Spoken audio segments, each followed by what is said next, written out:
So my genius of a brother ruined like 300 ducks. And welcome people, welcome to Splat. My name is Brandon, and today we're talking about how my excellent, lovely brother basically decided to like sabotage my business by accident, and made me spend like $300, that I didn't really need to spend, and it kind of sucked. And let me just explain how it happened.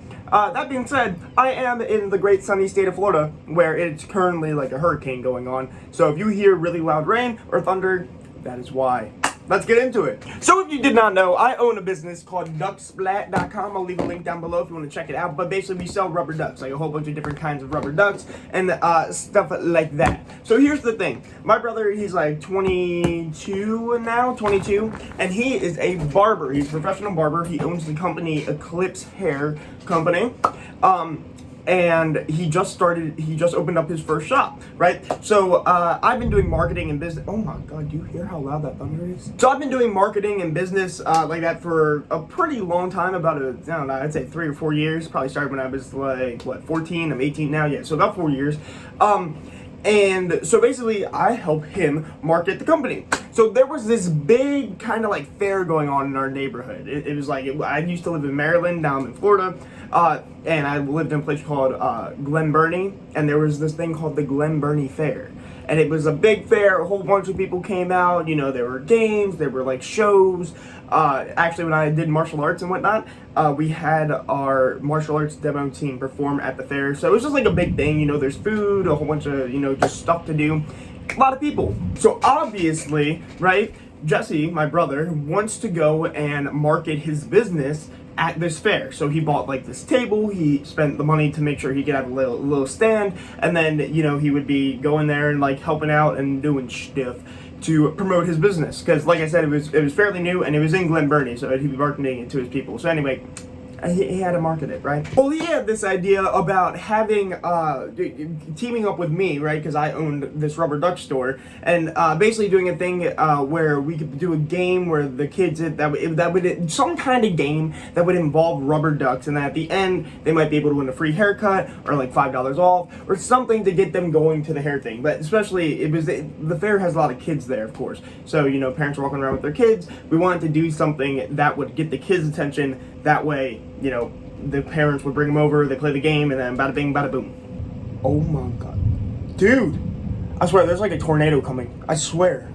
Can you hear that? But here's the deal. What we came up with is that we would have a whole bunch of rubber ducks, right? I would just give them like, a bunch of rubber ducks that they can choose from. The people could then pay like $1 or $1.50 or something like that to buy one of the ducks, and then from there they could get it and they can try to throw it into different bins that we had set out where you could win different prizes like the haircuts and like different like gadgets and trinkets and little stuff like that, and things along those lines. And then basically afterwards they would always get a card to my brother's barber shop and whatnot, and then he said he would give me like half the money for the ducks, so it was like a win-win. So whatever the ducks cost, he would give me like half of that money. So, I made a little money doing it. He made some money. It was all good. Bada bing, bada boom. And any ducks that didn't sell, it was all good. I could just resell them on the store, because it's not like anything happened. Right? Well, that's what I thought. Turns out that's not the plan that he had. So I worked up at a local like store and whatnot, and my brother also used to work in that store before he got his business. And so after the fair went on, it was from, I forget, like maybe like 8 in the morning to like 3 or 4 or something like that. It didn't last. It lasted a long time, but it wasn't like all day till like 10 at night. So basically, I worked the night shift there, and he came to me, and gave me the money, and then put the rubber ducks in my truck, and I was like, all right, cool. So I leave, and I go back home, from work, and I take the rubber ducks out and empty them because I have like a little storage way. That way, I can organize all my ducks, and water is like coming out of the ducks and like the bin, and I'm like, what the heck is going on? So first I'm like, did it rain? Like, did the ducks get wet? And I'm like, no, it was sunny all day. In fact, on that day it was like 104 degrees. It was so freaking hot out, dude. It was so hot. So there's no way it rained. And I'm like, why are all my ducks soaked? I'm like, did something happen? Like, did I knock like maybe a water bottle? Like, I don't even know what happened. So my brother was spending the night at his friend's house. So he came back home the next day, and I talked to him like, Jess, why is there water on my ducks? He's like, oh, well, I bought a little kiddie pool, and then I filled it up with water, and I put all the ducks in there. That way it caught like the kids' attention, and I'm like, why? You might think that's not an issue, right? No problem, no problem. You know, you put the ducks in water. That's what rubber ducks are meant for, to go in water, right? Here's the issue. Rubber ducks that typically go in the bathtub and are in water, if they're not like consistently cleaned out, which is very, very hard to do, they make special tools for it, but it's kind of like a pain in the butt. They grow mold. They grow mold. Can we put two and two together? So I gave this man like 300 ducks, right? No, I gave him over 300 ducks. And he put them all in water. And I literally go through the big bin of ducks he gave me, just squirting the water out. There was water in every single duck, dude. Every single one. I tried to clean it out. I tried to get all the water out of the ducks, but let's face it, I'm not going to be able to do that. I'm not going to be able to get all the water out of every single duck. So that means that some of the ducks are probably going to have mold in them after they've been sitting there for a while.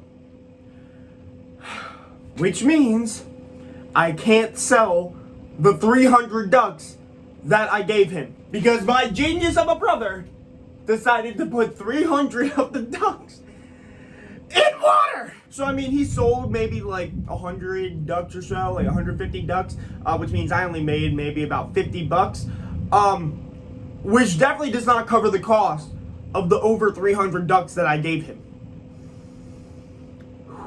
So yeah.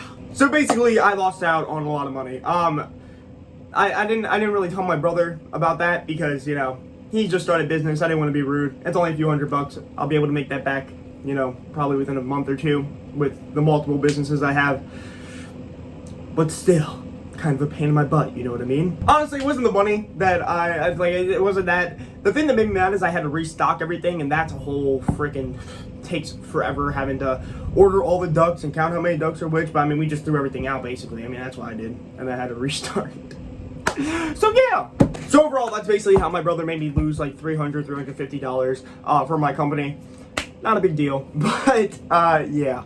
No hate to him. You know, he's killing it right now with his barber shop. I was happy we could help out. No big deal. But you know, it would be a lamb if you all went down and got yourself some rubber ducks to help out. Yeah. But thank you so much for watching. Leave a like, subscribe, and I will see you in the next one. Peace.